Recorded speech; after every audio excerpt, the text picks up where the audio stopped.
Well, from arts to the cinema now, and in particular, Nigerian cinema. This weekend, the Nollywood Movie Awards will be taking place in Lagos, and to talk about that and his own work, we're very pleased to say that we're joined now by the top Nigerian director, Kunle Afolayan. Thank you very much indeed for coming in.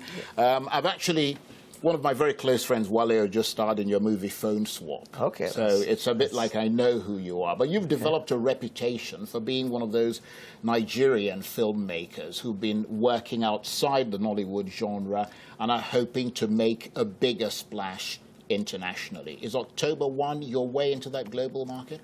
Well, I'll say yes. I'll say yes because in Nigeria, we just released the film barely a week ago. And every day you go on Twitter, that is what people are talking about. Everybody think it's going to be a change to Africa cinema. To an extent, the African cinema has been stereotyped, but this is a film that is not, does not only cover entertainment, but it also talks about who we are, as Nigerians and as Africans, and I think the whole world should see it. Well, let's just take a look at the trailer of that movie, October 1.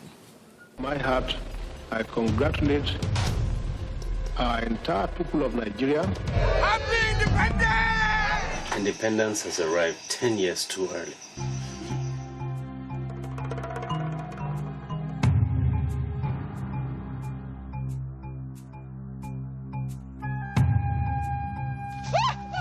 There's been a murder.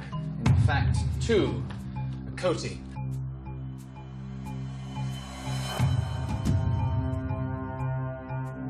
We found out not about you. We are dealing with premeditated murder in the first degree. I'm imposing an 8 p.m. to 6 a.m. curfew on Akuti.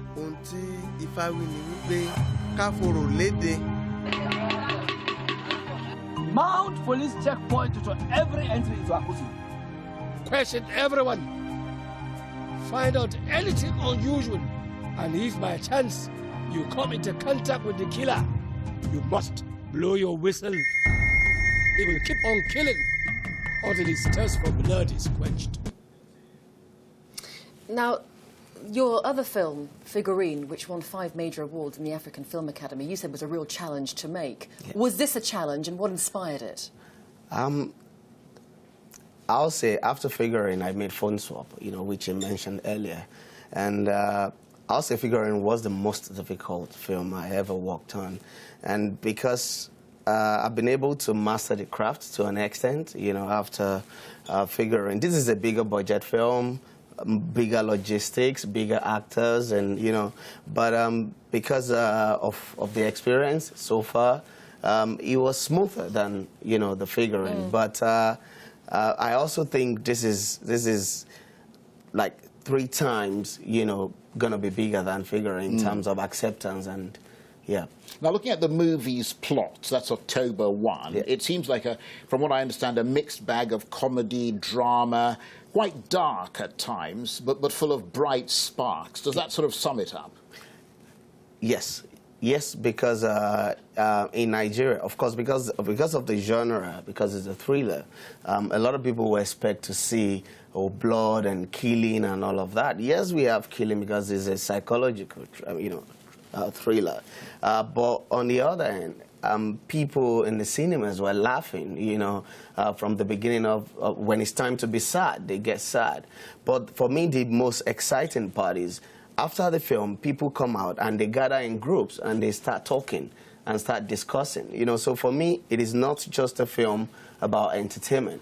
And it has raised a lot of debate, and it has also said something new, which is the class of people who go to cinema to see these films are not the 40 downward.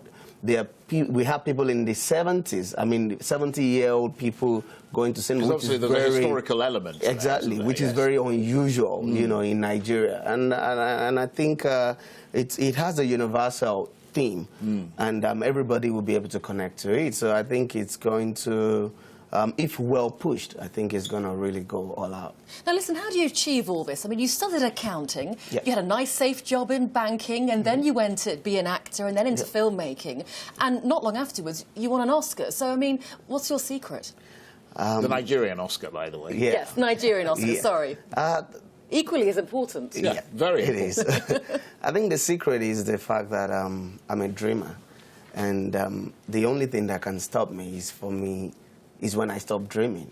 Because every dream I've had, I've always achieved it. So once I dream, I go out for it, and I work towards achieving it, and you know, it's always done. That sort of unstoppable Nigerian spirit. I think I'm You've been called the unstoppable. Martin Scorsese of Lagos. Yeah, That's quite they say that. something. Yeah, I think so. That is a huge compliment. And of course, following in the footsteps of other notable actor-directors like Spike Lee, Yeah. George Clooney, among many, you star in this movie, which you also produced and directed. Yes. It is something I've always done. I've done that except Phone Swap, where I did one cameo role. Every other film, I've always played something, because I started as an actor, you know, way back, and that flows in the blood. But making film, it's something totally different, especially when you cover the business side, which is producing, and also the creative side. But I was going to ask you, yeah. what are you in it for? I mean, is it the money, the fame, the craft, the passion, or a combination of all of these? I think that I don't think it's the money, because this film was shot with $2 million. I cannot recoup that money in Nigeria market alone. So it has to go international. So it has to go international. You know, and it's a big risk. A lot of people are always asking, why don't you go into real estate? Why don't you search for money, buy flats and let them out? But for me, I cannot. Film and television is what I know how to do, you know, best, and I enjoy doing it, and that's the most important thing. So I dream every day. I see visuals, and I always want to put them out there for people to see. And you managed to do all this and be a family man as well, and I believe your children are in some of the films as well. Yes, my first son featured in my first film, which I shot in 2007, and two other ones also feature in Phone Swap. They played cameo. So if they want to do it in the future, why not? You know, we'll embrace it and encourage. So very briefly, Kunle, can we see this film in England? Yes, we're working on something. We hope to. It's going to screen at a festival, Film Africa, on the 3rd of November. We shall look out for it. Kunle Afolayan, thank you very much. Thank you very much.